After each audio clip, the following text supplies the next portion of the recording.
वो पढ़ने जाती थी तो ना ही स्कूल की फीस टाइम से जमा कराता और ना ही कॉपी किताबों पर ध्यान देता था।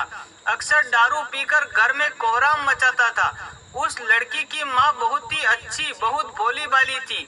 वो अपनी बेटी को बड़े लाड प्यार से रखती थी। वो पति से छुपा छुपा कर बेटी की फीस जमा कराती और कॉपी किताबों का खर्चा भी देती थी। अपना पेट काट कर फटे पुराने कपड़े पहनकर गुजारा कर लेती थी, मगर बेटी का पूरा ख्याल रखती थी। पति अक्सर घर से कई कई दिनों तक घर से गायब हो जाता था।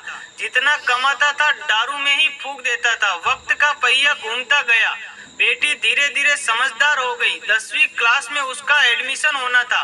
माँ के पास इतने पैसे न थे कि जो बेटी को स्कूल में दाखिला करा पाती।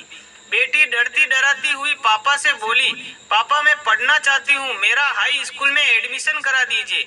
मम्मी के पास पैसे नहीं है। बेटी की बात सुनते ही बाप आग बबूला हो गया और चिल्लाने लगा, बोला तू कितनी भी पढ़ लिख जाए, तुझे चूल्हा चौका ही संभालना है, क्या करेगी तू ज्यादा पढ़ लिख कर। उस दिन उसके घर में आतंक मचाया, वे सबको मारा पीटा। बाप का व्यवहार देखकर बेटी ने मन ही मन सोच लिया था कि अब वे आगे पढ़ाई नहीं करेगी। एक दिन उसकी माँ बाजार गई।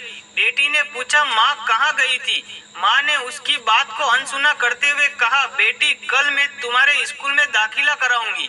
बेटी ने कहा, नहीं माँ, अब मैं नहीं पढ़ूंगी, मेरी वजह से तुम्हें कितनी परेशानी उठानी पड़ती है। पापा भी तुझको मारते पीटते हैं, कहते कहते रोने लगी। माँ ने उसे सीने से लगाते हुए कहा, बेटी मैं बाजार से कुछ रुपए लेकर आई हूँ, मैं कराऊंगी तेरा दाखिला। बेटी ने माँ की ओर देखते हुए पूछा, माँ तुम इतने पैसे कहाँ से लाई हो? माँ ने उसकी बात को फिर से अनसुना कर दिया। वक्त बीतता गया। माँ ने जी तोड़ मेहनत करके बेटी को पढ़ाया लिखाया। बेटी ने भी माँ की मेहनत को देखते हुए मन लगाकर दिन रात पढ़ाई की और आगे बढ़ती चली गई। इधर बाप दारू पीकर बीमार पड़ गया। डॉक्टर के पास ले गए। डॉक्टर ने कहा इनको टीबी है। एक दिन तबीयत ज्यादा गंभीर होने पर बेहोशी की हालत में अस्पताल में भर्ती कराया। 2 दिन बाद जब उसे होश आया तो डॉक्टरनी का चेहरा देखकर उसके होश उड़ गए।